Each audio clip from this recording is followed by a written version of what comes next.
मुनिराजों के सुगुणों के संदर्भ में आचार्य गुणभद्र स्वामी यहाँ हमें बता रहे हैं महामुनिराज कैसे गुणवान हैं और उनका जीवन कितना उत्कृष्ट होता है।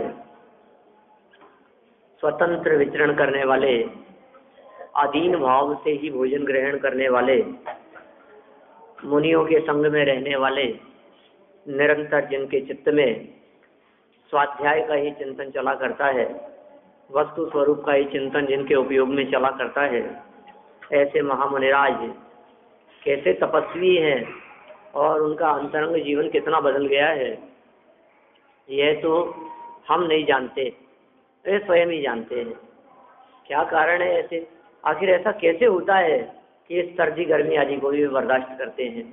आखिर ऐसा कैसे होता है कि वे बाह्य प्रतिकूलताओं की ओर लक्ष्य नहीं करते? आखिर क्या कारण है इन सब बातों के पीछे? कहा ये कोई अंतरंग का उत्कृष्ट तप है, ये कुछ उस महान तप का ही प्रभाव जानना चाहिए। हम उसके संदर्भ में कुछ कहने में समर्थ नहीं है। माने स्वतंत्र रीति से विहार करते हैं। टोडरमल जी साहब मुनिराजों के इन विशेष गुणों की प्रशंसा करते हुए भावार्थ में जन साधारण से उसकी तुलना करके बताते हैं, हमारी कैसी दशा है और मुनिराजों की कैसी दशा है, हम किस प्रकार परतंत्र हैं और मुनिराज को स्वाधीन क्यों कहा गया है, हमारी भोजन आदि क्रियाएं दीनता से युक्त क्यों है और उनकी भोजन आदि प्रवृत्ति को दीन भाव से रहित क्यों कहा गया है। तरह से अनेक प्रकार से गृहस्थ श्रावकों की और मुनिराजों की दोनों की तुलना करके यहाँ आचार्य देव ने कुछ बातों का प्रतिपादन किया है। हम देखें जरा क्या कहना चाहते हैं टोडरमल जी साहब, और कितना सुंदर मर्म गुणभद्राचार्य की पंक्तियों का इन्होंने खोला है। भावार्थ देखिए 64 पेज पर, पेज नंबर 64।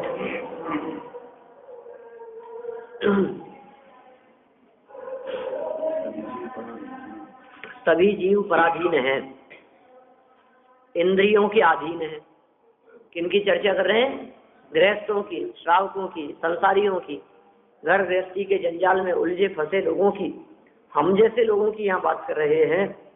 सभी जीव पराधीन है।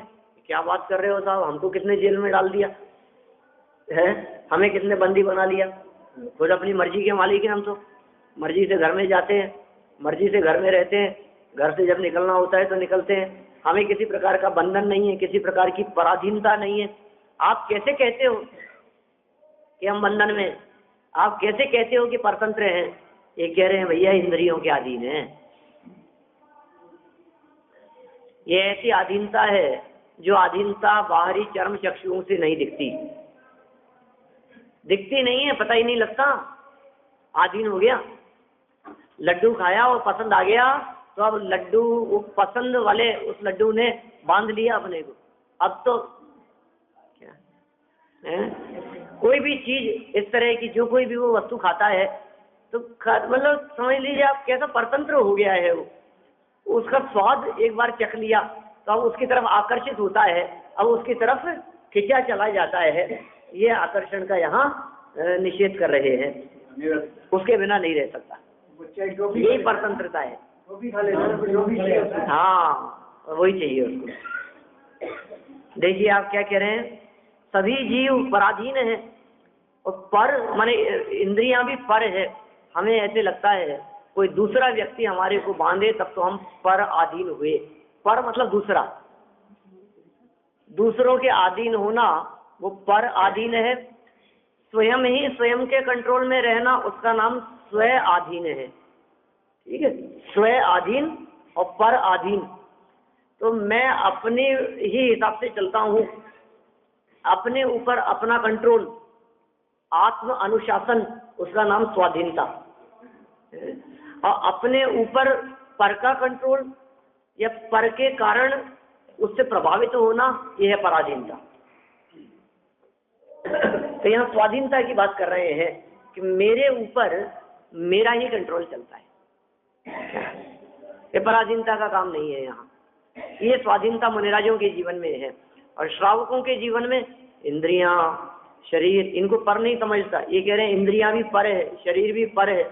यदि तुझे शरीर की भी अधीनता है तो वो पराधीनता है। यदि तुझे ऐसा लगता है कि घुटने ठीक नहीं है इसलिए मैं धर्म नहीं कर सकता, तो कहते हैं ये तुझे पराधीनता है। यदि तुझे ऐसे लगता है कि अरे अरे आज तो मैं बोल ही नहीं सकता, अभी तो मेरा गला इतना खराब है कि मैं तो प्रवचन नहीं कर सकता, अब कैसे धर्म होगा, इसलिए पराधीनता है। यहाँ स्वाधीनता की बात कर रहे हैं, पराधीनता के निषेध की। सभी जीव पराधीन है दुनिया में, रहत दशा में इंद्रियों की अधीनता वाले हैं। उन्हें इंद्रियाधीन बने रहने से कोई नहीं रोक सकता, क्योंकि उनकी वृत्ति ही पराधीन वृत्ति है। ठीक है ना? एक भजन आता है बहुत सुंदर, कबूतर से भाव वाले सिर न पाएंगे, भजन है।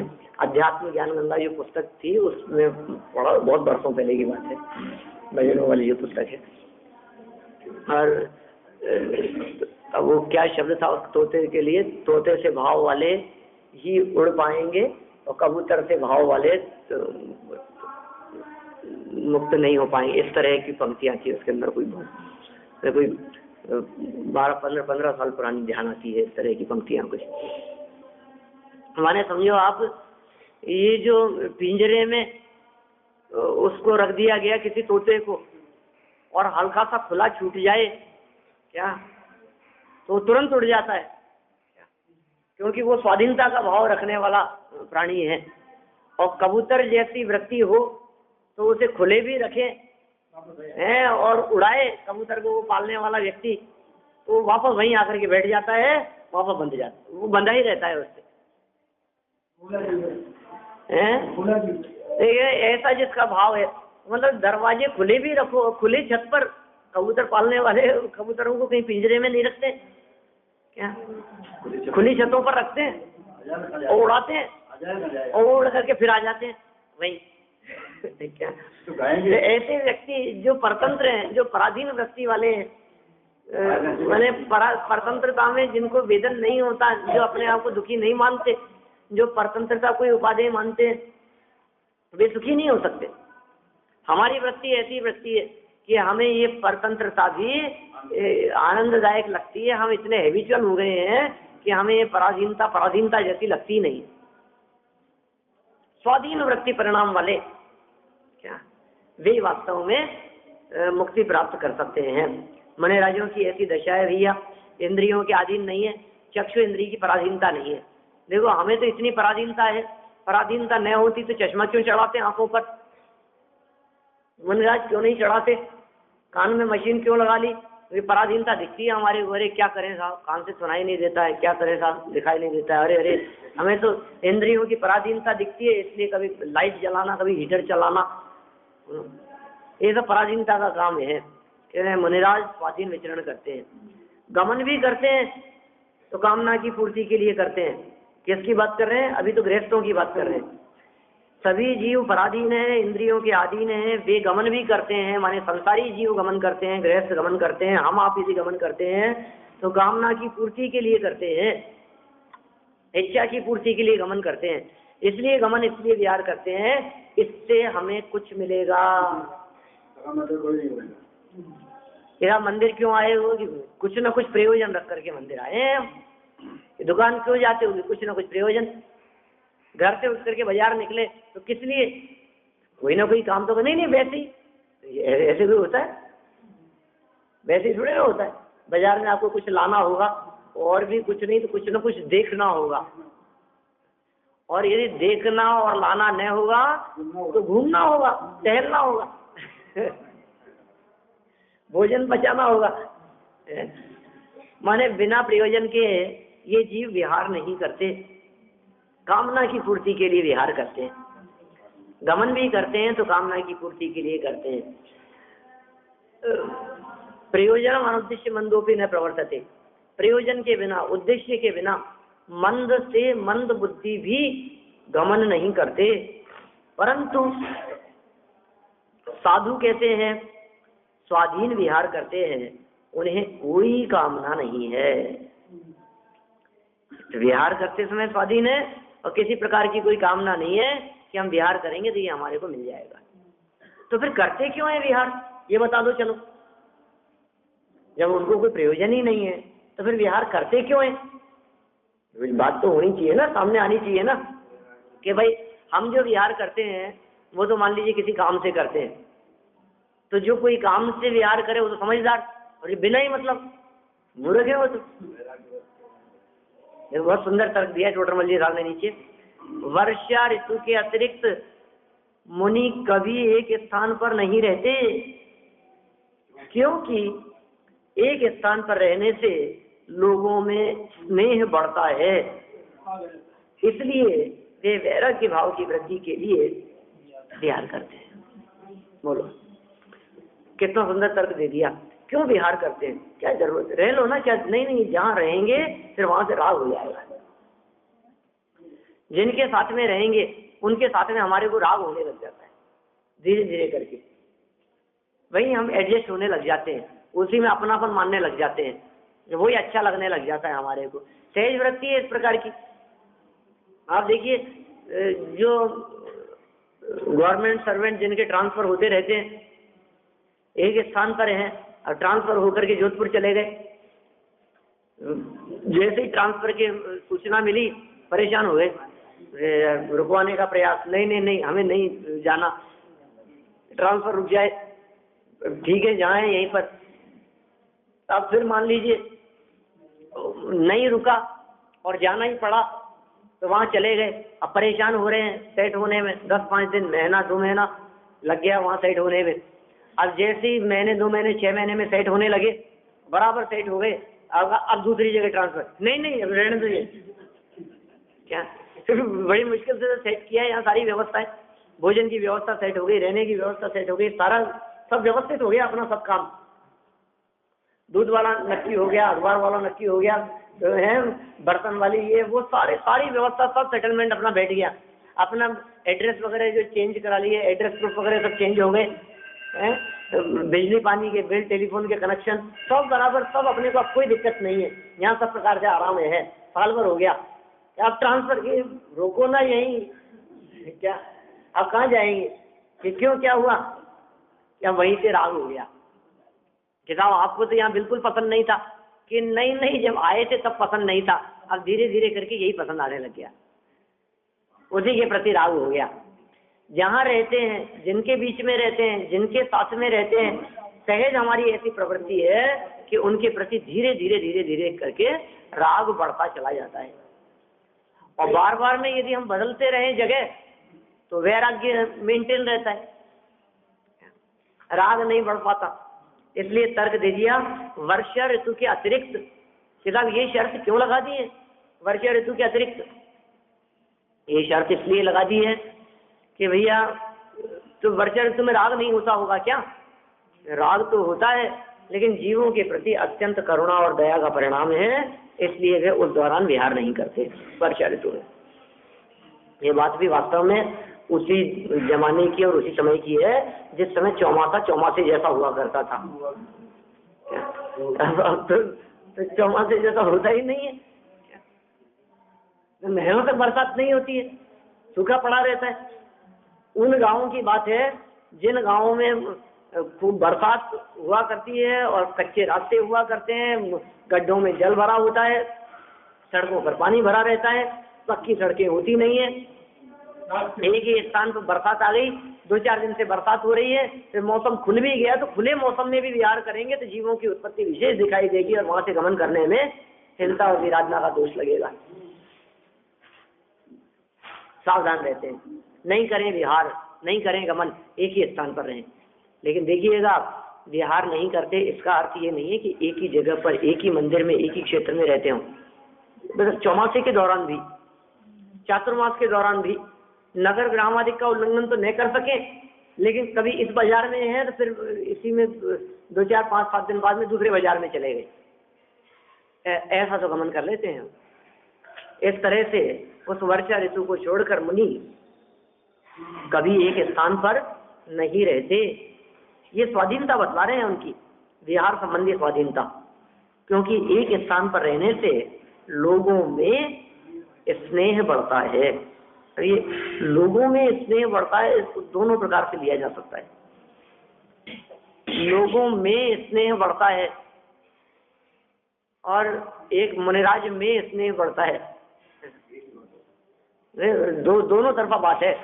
क्या स्वयं के मन में भी राग उत्पन्न होने लगे, एक तो समस्या ये है, और दूसरी समस्या ये है कि जो लोग हैं, जो श्रावक हैं, उनके मन में राग बढ़ने लगता है।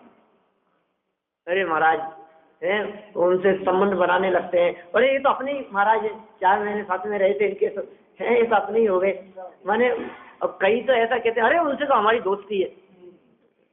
ये कहाँ श्रावक गृहस्थ हम और मुनिराजों से दोस्ती की बात करते हैं? मतलब हमें भी विचार विवेक नहीं, अकल नहीं है, हम क्या बोल रहे हैं, किसके लिए बोल रहे हैं। उनका स्तर कितना उत्कृष्ट है, क्यों हो गया ऐसा? श्रावकों ने इस तरह की बातें क्यों कहने लगे? अरे वो तो महाराज तो अपने दोस्त हैं, आप कहो तो अपन तो कहो जो महाराज से तो अपना बिल्कुल ऐसा घर जैसे हैं महाराज तो अपने, उन्होंने खुद का घर त्याग दिया, तुम अपने घर के कह रहे हो उनको। वो अपना घर छोड़ करके मुनि बने थे, तुम कह रहे हो ये हमारे घर जैसे, कैसी मूर्खता वाली बात है। स्वतंत्र विहार करते हैं। कोई व्यक्ति राग न बढ़ा सके, कोई व्यक्ति हमारे से संबंध न जोड़ सके, कोई व्यक्ति हमारे प्रति आकर्षित न हो सके, इस तरह से दूसरों के चित्त में भी वैराग्य भाव और स्वयं के हृदय में भी उनके प्रति राग भाव न पनपे, इस तरह की भावना, वैराग्य भावना की वृद्धि के लिए वे विहार करते हैं, वैराग्य की वृद्धि के लिए। एक जगह हाँ महाराज का आरोप किया था, हाँ तो भगवान ने कहा कि खाने लगे, नहीं महाराज आपको उठने पड़ेगा, मेरे लड़कों को शिक्षा देके खाए। हाँ, ये तो होता ही है, तो देखते ही हैं, बहुत बार होता है ऐसा। ठीक है, तो रुकना ही पड़ेगा महाराज आपको। नहीं नहीं, आपको थोड़ी देर इनको समझा करके जाओ। महाराज आप थोड़ा सा इनको समझा जाओ। कोई व्यक्ति खुद समझने की बात नहीं करता है सब ये कहते इनको समझा जाओ, इस लड़के को समझा जाओ महाराज थोड़ा सा, बस खुद तो समझदार है हम सब, क्या इनको समझा दो, हमारे ये धर्म नहीं करते महाराज, ये रात को भोजन करते हैं, आप थोड़ा सा समझा जाओ तो ये रात्रि भोजन का त्याग करते हैं महाराज, ये संभाल करके महाराज। मैंने देखो आप दूसरों ही दूसरों को समझाना चाहते हैं, खुद कोई नहीं समझना चाहता है। कह रहे हैं महाराज दूसरों के समझाने के चक्कर में उलझते नहीं है, क्योंकि राग बढ़ाने वाली वृत्तियों से दूर रहते हैं। वैराग्य भाव की वृद्धि के लिए ही विहार होता है उनके जीवन में। आगे देखें दूसरा पॉइंट, ये हुआ पहला पॉइंट, विहार करते हैं, स्वतंत्र विहारी हैं, स्वाधीनता से विहार करते हैं। स्वच्छंदता और स्वाधीनता में फर्क है, स्वच्छंद नहीं है, स्वाधीन है, ठीक है ना। मनिराज दीनता रहित होकर भोजन करते हैं, क्या कोई दीन भाव नहीं है उनके मन में। ओहो देखो ये तो हमारे गुलाम, हमने इनका अन्न खाया है, क्या बदले में हमको भी कुछ ना कुछ तो बोले, जिसका नमक खाया है तो फिर हम कैसे उनके साथ में दगा कर सकते हैं। जिसका अन्न खाए, जिस थाली में खाए उसी में छेद करे। मनिराज ऐसा सोच, अरे नहीं नहीं, ये वो सोचते हैं जो जगत में स्वार्थी जीव हुआ करते हैं। मनिराज को किसी प्रकार का कोई स्वार्थ नहीं है, कोई लोभ लालच नहीं है। क्या करते हैं, दीनता रहित होकर के, कोई दीनता का भाव नहीं है, नवदा भक्ति पूर्वक और प्रतिज्ञा मिलने पर और अपना उदय जानकर क्या भोजन ग्रहण करते हैं। जगत के जीवों का भोजन दीनता सहित होता है। देखो अंतर हो गया ना दोनों में, पहले विहार संबंधी अंतर की बात कही, स्वाधीनता संबंधी अंतर की बात कही, अब यहाँ दीनता सहित भोजन। गृहस्थों का भोजन, जगत के जीवों का भोजन दीनता सहित होता है, और मुनिराजों का भोजन दीनता रहित होता है। गृहस्थों का भोजन दीनता सहित क्यों होता है, समझाओ तो सही, ऐसे कहने से थोड़ी ना मान लेंगे हम किसके आगे हाथ फैला रहे हैं, खुद के घर में भोजन कर रहे हैं, लेकिन तो भी कभी कहता है पापड़ लाना, कभी कहता है नमक लाना। दीनता सहित भोजन करता है कि नहीं, पराधीनता है कि नहीं उसके अंदर, मांगना पड़ता है, इंतजार करना पड़ता है, आज घी खत्म हो गया, आज ये खत्म हो गया, आज ये चाहिए, आज इस चीज की जरूरत है, बनाने वाला बना करके देवे तो खावे, और बनाने वाला भी साधन लाने वाला ला करके न देवे तो बनाए क्या खास, बोलो। माने दोनों कितनी पराधीनता है, तो पराधीनता सहित ही भोजन होता है। अभी इन्होंने निर्धन और धनवान दोनों में इस तरह की पराधीनता को सिद्ध किया है। जगत के जीवों का भोजन दीनता सहित होता है। निर्धनों की दीनता तो प्रत्यक्ष दिखती है। कैसे निर्धनों की बात कर रहे हैं, उन गरीब व्यक्तियों की बात कर रहे हैं जो मांग के खाते हैं, 2 रोटी मांगने के लिए घर घर फिरा करते हैं, भीख मांगते हैं, उनकी दीनता तो प्रत्यक्ष दिखती है। निर्धनों की, उनके घर में तो सामग्री ही नहीं है, खुद के घर में तो है नहीं, लड्डू पेड़े थोड़ी नहीं उनके घर में, सूखी रोटी भी नहीं मिलती उनके घर में। तो ऐसे दीनहीन दरिद्र झोपड़ी में रहने वाले गरीब लोग, फुटपाथ पर सोने वाले, और दूसरों के यहाँ से लाकर काम चलाएं तो सामग्री मिलना मुश्किल है। और ऐसी स्थिति में कोई व्यक्ति यदि उनको वो सामग्री दे देवे तो उनके प्रति उपकार का भाव आता है और स्वयं में दीनता का भाव आता है। जिसने दिया है, अरे साहब इनका बहुत उपकार है, क्या करें साहब, ये हमारे को देते हैं ठीक है, तो इनकी वजह से हमारा पेट भरता है, ये तो हमारे पालक हैं, पेट भरने वाले पालक हैं। ऐसे मुश्किल के काम है, दीनता है उनमें। धनवान भी अनेक वस्तुओं के अभिलाषी होते हैं।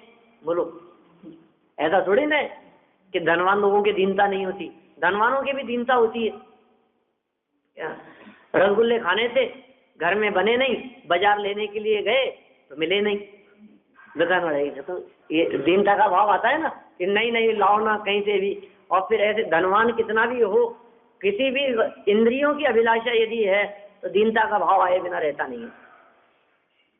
रसना इंद्रिय का अभिलाषी व्यक्ति कितना भी धनवान क्यों न हो, रसना इंद्रिय के वशीभूत होकर किसी इच्छित वस्तु की प्राप्ति के लिए दीनता रूप वचन कहता हुआ देखा जाता है।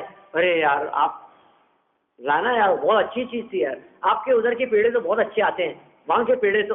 अब धन की कमी नहीं है क्या, धन की कमी नहीं है, लेकिन क्या करे, इंद्रियों का अभिलाषी होने के कारण, विषयों का अभिलाषी होने के कारण दीनता दिखाई देती है उसके भी व्यवहार में। ये चीज तो हमारे लिए भी लाना था। अब क्या हो गया, पैसे दे देंगे कोई बात नहीं, लेकिन है ना, ये दीनता है। और लेकिन कह रहे हैं परंतु देश काल के योग से कोई अभिलाषा पूर्ण होती है और कोई नहीं होती। क्या करे, धन हुआ तो क्या हुआ, कोई अभिलाषा की पूर्ति हो सकती है और किसी अभिलाषा की पूर्ति नहीं हो सकती। कैसे, देश काल के योग से। देश के योग से यहाँ ये चीज मिलती ही नहीं है। बोलो, या तो हम किसी दूसरे क्षेत्र में चले जावें तो वस्तु न मिले, तो क्षेत्रगत पराधीनता और कुछ कालगत पराधीनता। रात को 10 बजे इच्छा हुई, दुकानें बंद है, क्या ये कालगत पराधीनता। ठंड का समय है, 8 बजे कौन सी दुकान खुलती है, मिलेगा ही नहीं, ये कालगत पराधीनता। तो क्षेत्रगत पराधीनता और कालगत पराधीनता धनवान व्यक्तियों के भी जीवन में देखी जाती है। कितना भी बड़ा से बड़ा धनवान क्यों नहीं हो, सर्व क्षेत्र और सर्व कालों में स्वाधीनता का अनुभव वो नहीं कर सकता। कालगत पराधीनता उसके भी होगी। समय ही ऐसा है साहब, क्या करें। कर्फ्यू के दौरान धनवान व्यक्ति तो निकल लेते होंगे बाहर, कर्फ्यू धनवान भी नहीं, निर्धन से चलो गरीब आदमी है कोई बात नहीं, नहीं निकल पाता होगा, धनवान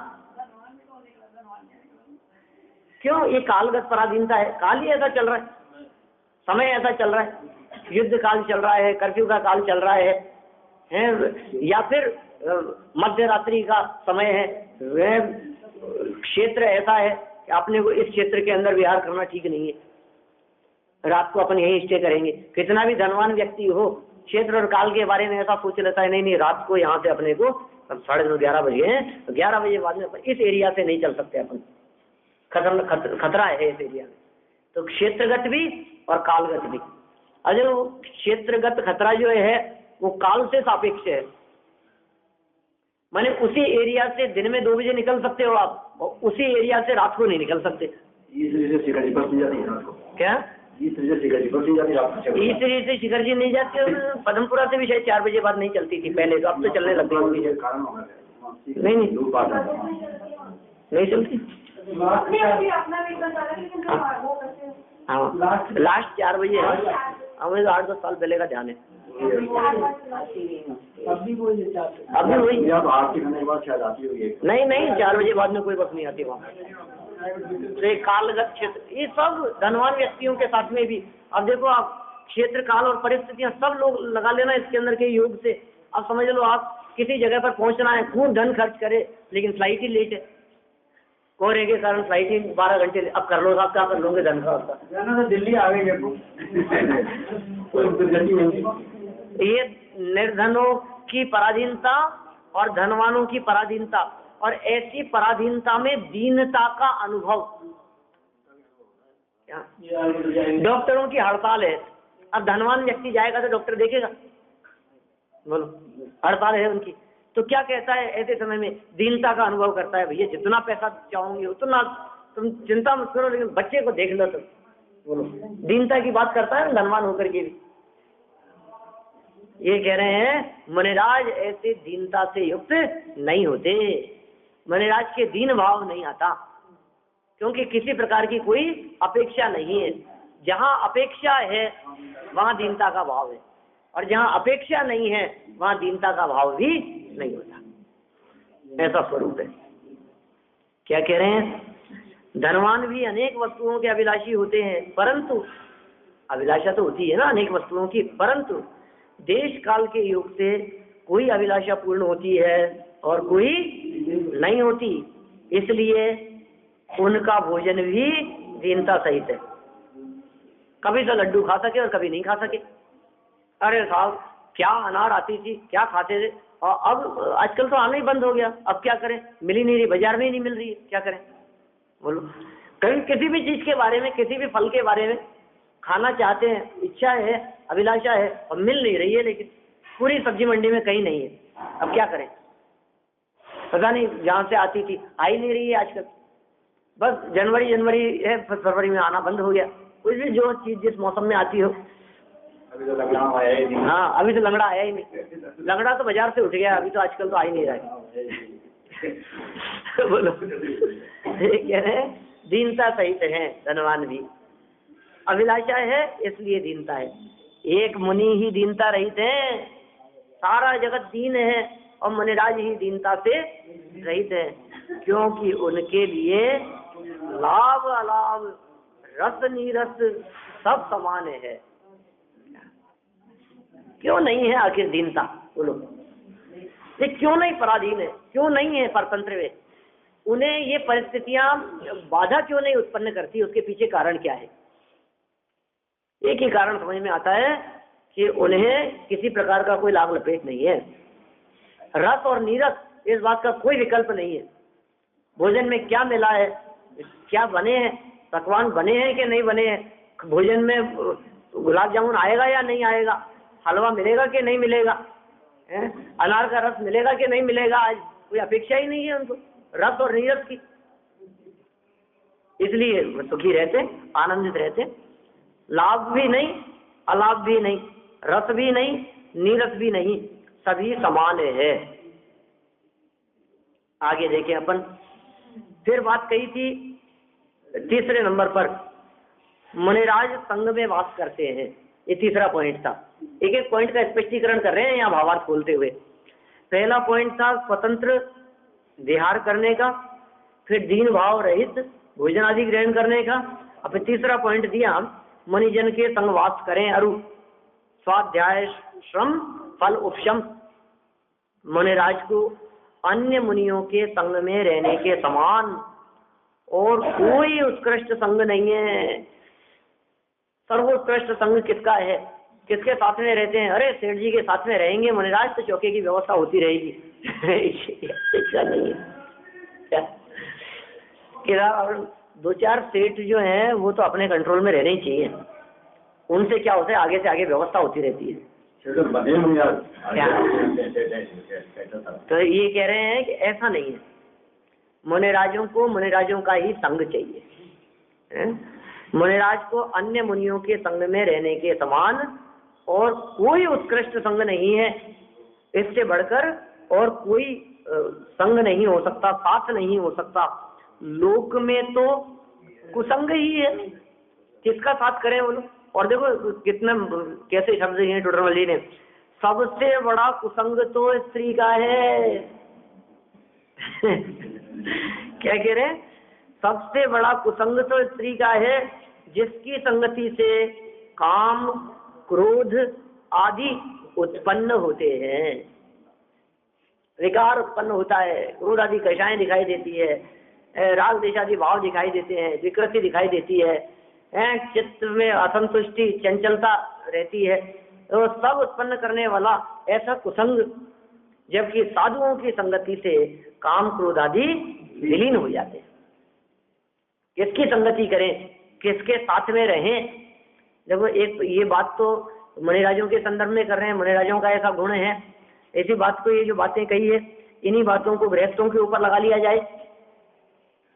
मुनिराजों के साथ में रहने वाले, मुनिराजों की संगति में रहने वाले दीनता का अनुभव नहीं करते, मुनिराजों के साथ में रहने वाले के काम क्रोध आदि विलीन हो जाते हैं। मुनिराजों का संग, मुनि ही मुनि का संग करे, उसके तो काम क्रोध आदि विलीन रहेंगे ही। लेकिन जो श्रावक भी मुनिराजों के संग में रहने लगते हैं, उनके भी काम क्रोध आदि मंद होने लगते हैं, विलीन होने लगते हैं। इसलिए अधिक से अधिक उनकी संगति को ही यहाँ बल दिया है। फिर देखिए 3-4 पॉइंट हो गए, फिर अब आगे बढ़ते हैं। जगत के जीव अन्य अनेक अभ्यासों में लगे रहते हैं, जबकि साधु श्रुत का ही अभ्यास करते हैं। बोलो, हम किस चीज के अभ्यास में लगे रहते हैं? प्रैक्टिस, हर चीज। ये साहब डॉक्टरी की पढ़ाई पूरी हो गई, यहाँ पढ़ाई तो पूरी हो गई लेकिन प्रैक्टिस चल रही है। सीए कर लिया आपने, यहाँ आप क्या कर रहे हो? प्रैक्टिस कर रहे मैंने हमारी हर काम में प्रैक्टिस चलती रहती है। भोजन बनाना तो आ गया, कि अब कुशलता कब आएगी? प्रैक्टिस तो करनी पड़ेगी। अब एक बार सिखा दिया आपको ऐसे बनता है, पतंग उड़ाना सिखा तो दिया, लेकिन जितना उड़ाओगे उतनी ज्यादा प्रैक्टिस होगी। कला है ना, नई बात को सीखना विज्ञान है, और रिपीटेशन से उसमें कला आती है ना। गाड़ी चलाना सिखा दिया, कैसे सिखा दिया? एक काम करना, ऐसे पकड़ा जाता है, ऐसे चाबी घुमा करके स्टार्ट किया जाता है, ये ब्रेक है, ये क्लच है, ये है, इधर से इसको घुमाओ, ये क्लच दबाओ, इधर से गियर बदलो, बस गाड़ी चल जाती है। बोलो, समझ में आ गई ना आपके? सिखा दिया ना आपको, और एक आध दो बार साथ बैठा करके चलवा दिया। अब तो ठीक है कि नहीं? काय का अभ्यास चल रहा है? गाड़ी चलाने का अभ्यास, लिखने का अभ्यास। जैसे हमारा लिखने का अभ्यास ही छूट गया भाई, हमने तो कभी लिखा ही नहीं है। 20 साल के अंदर हमने पेन ही नहीं उठाया, हम तो लिख ही नहीं पाते हैं। ये कह रहे हैं दुनिया में लोग न मालूम किस किस चीज के अभ्यास में लगे रहते हैं। अभ्यास, कई लोग तो शिखर जी जाना हो तो महीने भर पहले से पैदल चलने का अभ्यास करते हैं। कैसे चलेंगे? नहीं तो शिखर चौराहे तक भी पैदल नहीं जाते हो, शिखर जी की यात्रा कैसे होगी? वंदना कैसे होगी? थोड़ा बहुत अभ्यास में लग रहे हैं। यहाँ क्या कह रहे हैं चोटरमल जी? जगत के जीव अन्य अभ्यासों में लगे रहते हैं। मुनिराज किस चीज का अभ्यास करें? श्रुत का अभ्यास करते हैं, जबकि साधु श्रुत का ही अभ्यास करते हैं बस। और किसका अभ्यास करें? शास्त्राभ्यास। शास्त्राभ्यास के फल में उन्हें शांत भाव प्रकट हो जाता है। निरंतर शास्त्राभ्यास करते रहते हैं, शास्त्र का अध्ययन, मनन, चिंतन है, शास्त्र लेखन, शास्त्र पठन, और स्वयं पढ़ना और दूसरों को पढ़ाना। तो उससे क्या होगा कि जो जो शास्त्राभ्यास करते हैं त्यों त्यों परिणामों में शांति आती जाती है। ये गजब है, ये चमत्कार, ये स्वाध्याय करने का लाभ है। ये स्वाध्याय करें और अंदर में शांत भाव न होवे, ऐसा होता ही नहीं। कितनी शांति आती है देखो आप। बड़े से बड़े संकट, समस्याएं, तकलीफ, वो भी हम आसानी से शांत भाव से हम उनको सहन कर लेते हैं, उनको फेस कर लेते हैं हम, बड़ी से बड़ी प्रॉब्लम को भी। शास्त्राभ्यास का फल है ये। और यही कारण है कि चाहे उनके ऊपर कोई मनुष्य उपसर्ग करने वाला हो, चाहे त्रियंच उपसर्ग करने वाला हो, चाहे आहार की व्यवस्था नहीं होती हो, चाहे पैर में कांटे चुभ गए हो, नहीं कैसी भी परिस्थिति हो, सबको शांत भाव से हो बढ़ जाते हैं आगे, कोई फर्क नहीं पड़ता है उनको। शास्त्राभ्यास का फल है।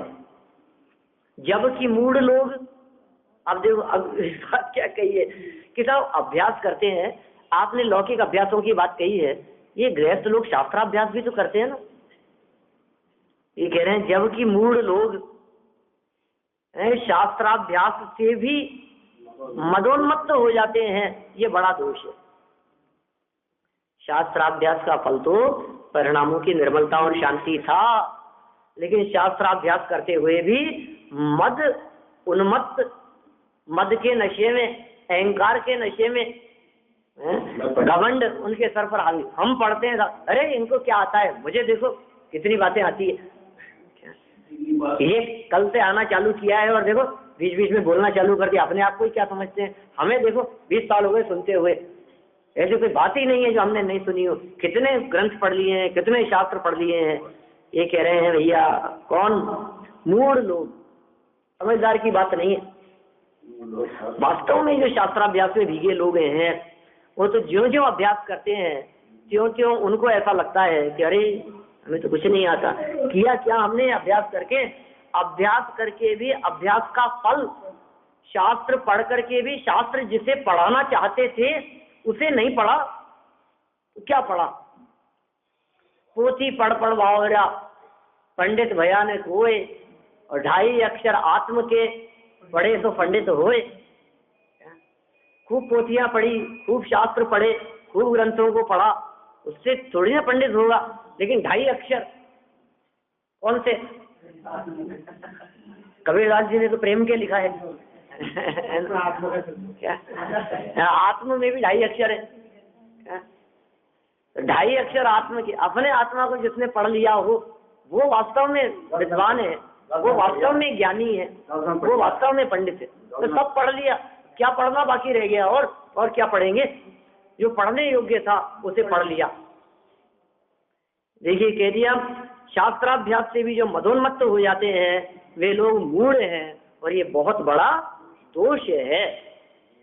वे समझ रहे हैं ये हमारा गुण है और आचार्य देव कह रहे हैं कि ये गलत काम कर रहा है, ये दोष है इसका। चलिए अंतिम बात, और ये 67 नंबर के श्लोक तक की बात है।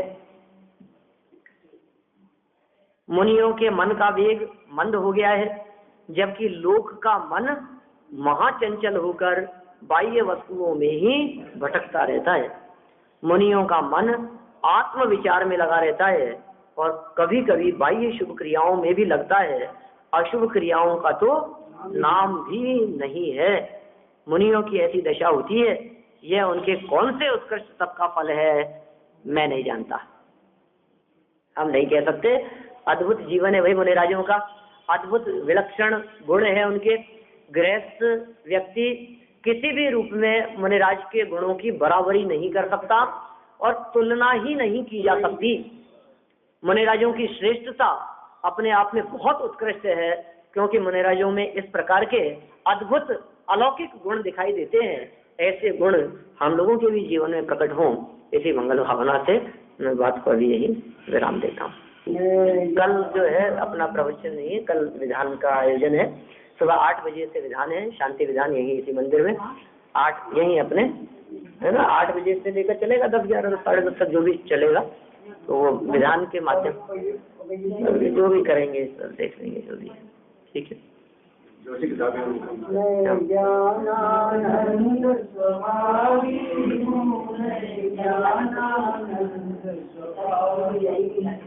मैं हूँ अपने में स्वयं पूर्ण फल की, मुझ में कुछ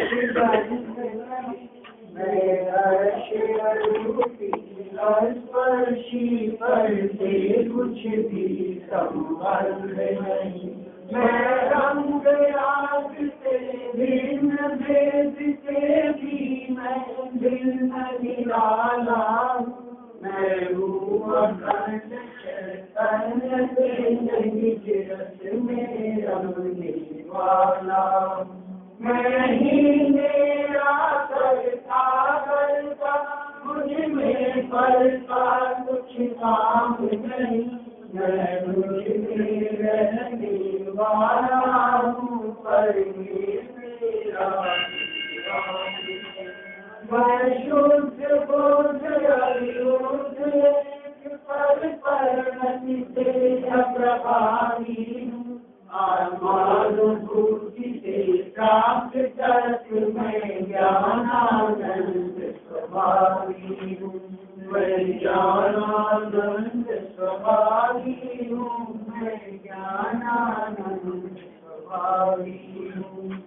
प्रकाश देखो ज्ञान के प्रकाश देखो, पावा करे आश देखो, मानुषी बखानी द्रव्य जान देखो, मंत्र विमान देखो, पर विचान देखो, परम प्रमाणी अनुभवतार देखो, जीव के जतार देखो, पाउन जतार देखो, भव्य उड़ानी जहाँ तहाँ तार देखो, पार के उतार देखो, सुंदर विस्तार देखो, ऐसे ब्रह्मांड जिनवाड़ी की अद्भुत परमान अल्लाह की करे ते माता मोहि जान ये जिनवाड़ी भारती सोई जपुर है जो तेरा शरणागति तो पावे तुझे जावाई के जान से तुझे लोका लो वो वाणी मस्तक नमो सदा देव